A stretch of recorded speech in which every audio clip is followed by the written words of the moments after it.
हृदय आराध्य भगवान श्री राधा माधव मंच पर विराजमान हमारे आपके सभी के अत्यंत आदरणीय अतिथि, जिन्होंने एक बहुत बृहद वैदिकी और सनातनी परंपरा की एक विस्तृत धारा को सहेजा है, स्वीकार किया है और उसे आगे बढ़ाने में अपना संपूर्ण एक एक पल जीवन का समर्पित किया है। जैसे हमारे परम आदरणीय श्री ब्रह्मचारी जी महाराज, आज इतने बड़े सौभाग्य का दिवस है, एकता दिवस। हमारे श्री आदरणीय पंडित श्री विहंगदास जी महाराज यहाँ उपस्थित हैं, जो अखिल भारतवर्षीय ब्राह्मण महासभा के राष्ट्रीय प्रवक्ता हैं और विश्व कल्याण परिषद के राष्ट्रीय अध्यक्ष हैं, और हमारे श्री आदरणीय पंडित श्री रामदास चतुर्वेदी जी, जो कि अखिल भारतवर्षीय ब्राह्मण महासभा महामना पंडित श्री मदन मोहन मालवीय जी द्वारा जो स्थापित है, उसके वृंदावन मंडल के अध्यक्ष हैं। श्रीमद्भागवत ज्योतिष आदि अनेक शास्त्रों के दृष्टांत विद्वान हैं। हमारे श्री दिनेश जी कौशिक, जिन्होंने जन्मभूमि की जो वही प्रारंभ हुई है उसमें प्रमुखवादी के रूप में अपना पक्ष रखा है, और पक्षकार के रूप में जब तक राम जन्मभूमि मुक्ति, कृष्ण जन्मभूमि मुक्ति नहीं होगी, कृष्ण जन्मभूमि के लिए आपने अपने पादप प्राणों का भी परित्याग कर दिया है, नंगे पैर चलेंगे जब तक कि कृष्ण जन्मभूमि से वो ईदगाह का कलंक नहीं हटता है और भव्य श्री कृष्ण मंदिर का निर्माण नहीं हो जाता है। आज इस विपरीत दिवस पर हमारे ब्रह्म कीर्ति रक्षक दल के राष्ट्रीय अध्यक्ष श्री योगेंद्र जी भारद्वाज, जिनका एक एक पल संपूर्ण जीवन तन मन धन से जो विप्र सेवा के लिए समर्पित हैं, उनका आप सभी का इस मंच पर बहुत बहुत अभिनंदन एवं वंदन है। हमारे इस सभागार में उपस्थित हमारे भोपाल से पधारे हुए आदरणीय श्री वासुदेव द्विवेदी जी के अनुज, मैं तो समझ रहा था कि कोई है, युवा कैसे हो गए। आदरणीय ब्रह्मचारी से पूछा नहीं, उनके अनुज हैं, आपसे भी वहाँ दर्शन हुआ था। तो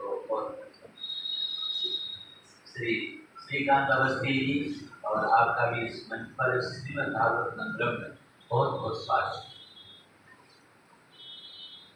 मैंने लगभग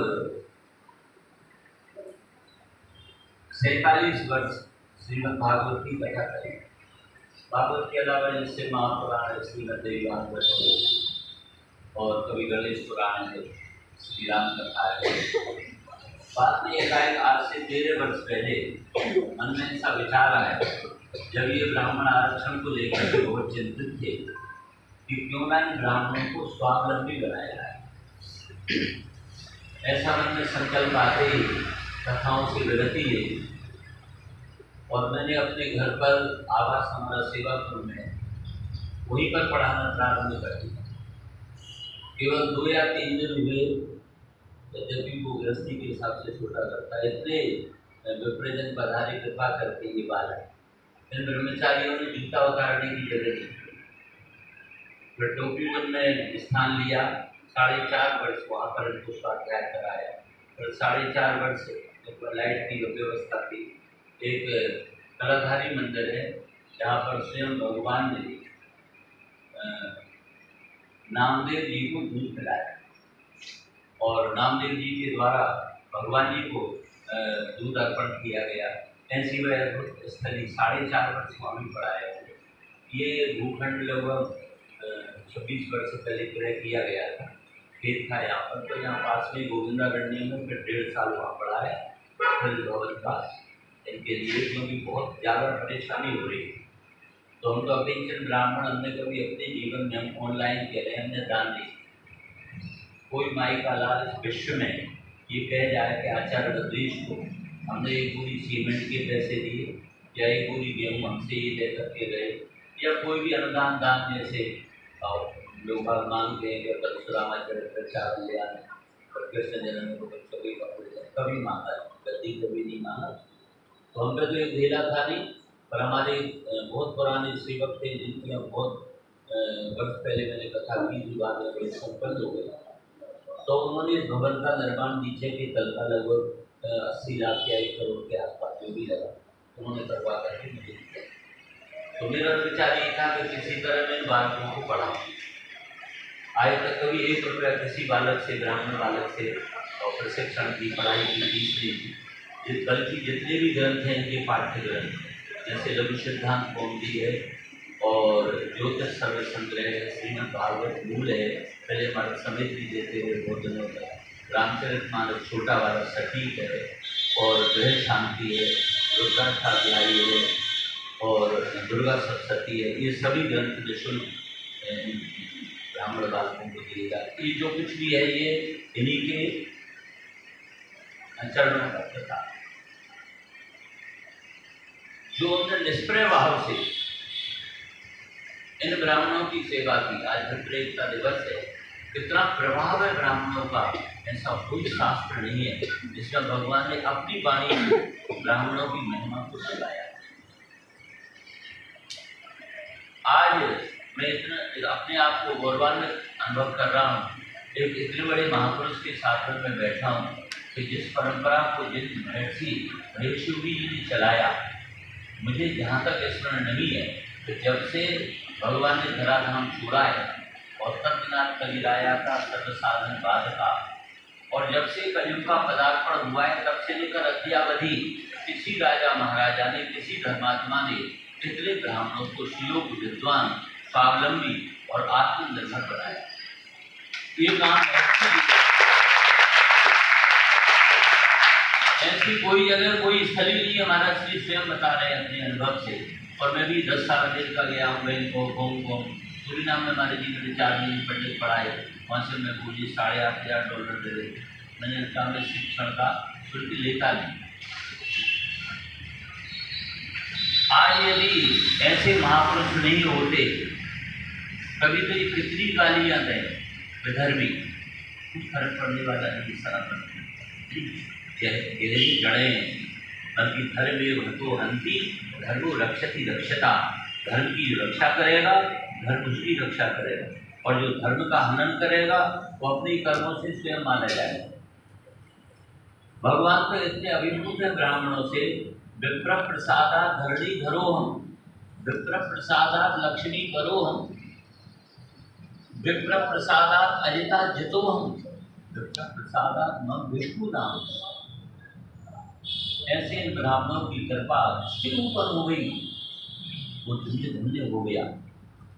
और जिन्होंने ब्राह्मणों से द्रोह किया वो चाहे अपने आप में कितना भी बड़ा क्यों ना हो, दुर्वासा दुख मापन्ना, दुर्वासा जैसे और एक महान तपस्वी ने और यदि किसी भक्त का जैसे अपराध कर दिया और वो भटकते रहे, तो इतिहास साक्षी है कि जिनने ब्राह्मणों का विरोध किया, जिन्होंने ब्राह्मणों से शत्रुता की, दुश्मनी ली, और वो फिर स्वतः अपने आप कोली की तरह समाप्त हो।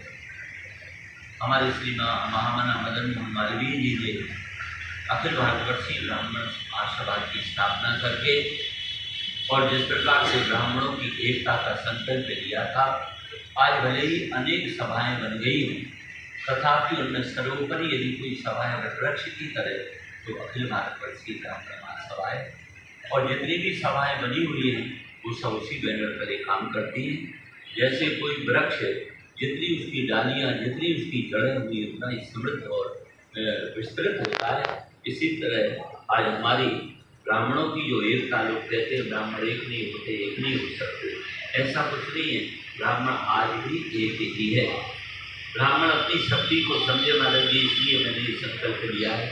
यदि ब्राह्मण शिखा धारण करता है, जनेऊ धारण करता है, तिलक लगाता है, कंठी पहनता है, अपने विप्र के ब्राह्मण के परिवेश में रहता है, नित्य प्रातः काल ब्रह्म मुहूर्त में उठकर के संध्या वंदन, प्रकाल नहीं तो 2 समय कम से कम संध्या करता है, ब्रह्म गायत्री का जप करता है, उस ब्राह्मण के सामने कोई शक्ति नहीं है तो जो उसको ठीक कर सके, झुका सके।